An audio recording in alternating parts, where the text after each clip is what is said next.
క్షుద్ర పూజలు చేస్తే డబ్బుల వర్షం కురుస్తుందా? అత్యాశకు పోయి అసలుకే మోసపోయారా? కోట్లొస్తాయని నమ్మించి ఉన్న సొమ్మును కేటుగాళ్లు ఎలా కొట్టేశారు? మంచిర్యాల జిల్లాలో జరిగిన నయా మోసంపై ఓ రిపోర్ట్.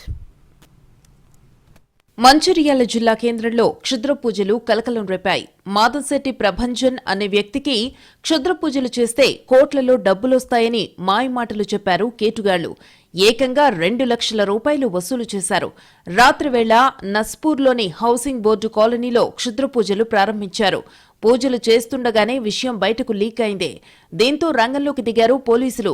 కేసు నమోదు చేసి 4 ముఠా సభ్యులను అరెస్టు చేశారు. మరో 2 నిందితులు పరారీలో ఉన్నారు. మహారాష్ట్రకు చెందిన శీతల్ దత్తాత్రేయ అలియాస్ శివచరణ్ జాదవ్ అనే పూజారి తెలుసు అని, అతను క్షుద్ర పూజలు చేసి డబ్బుల వర్షం కురిపిస్తాడని ఇతని నమ్మబలికి నస్పూర్లోని అయిత సత్యనారాయణ ఇంట్లో నిన్నటి అర్ధరాత్రి క్షుద్ర పూజలు నిర్వహించి నీకు డబ్బులు వర్షం కురిపిస్తాం అని చెప్పి క్షుద్ర పూజలు చేయాలి. ప్రభంజన్ మంచిర్యాల జిల్లా కేంద్రంలో నివాసముంటున్నాడు.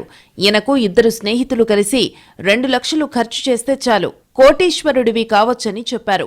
మహారాష్ట్రకు చెందిన అఘోరీ ప్రశాంత్కి దైవశక్తులు ఉన్నాయని నమ్మించారు. నస్పూర్లో సత్యనారాయణ అనే వ్యక్తి ఇంట్లో అర్ధరాత్రి పూజలు చేశారు. డబ్బుల వర్షం కురవకపోవడంతో బాధితుడు ప్రభంజన్ పోలీసులకు ఫిర్యాదు చేశాడు. కేసు నమోదు చేసి నిందితులను అరెస్టు చేశారు పోలీసులు. మంచిర్యాల జిల్లాలో ఇలా మోసం చేసే ముఠాల ఆగడాలు పెరిగిపోతున్నాయంటున్నారు పోలీసులు. ఇలాంటి వాళ్లను నమ్మి డబ్బులు పోగొట్టుకోవద్దని సూచిస్తున్నారు. ఈజీగా కోట్లు సంపాదించవచ్చనే అత్యాశకు పోతే ఇబ్బందులు తప్పవంటున్నారు జిల్లా పోలీసులు.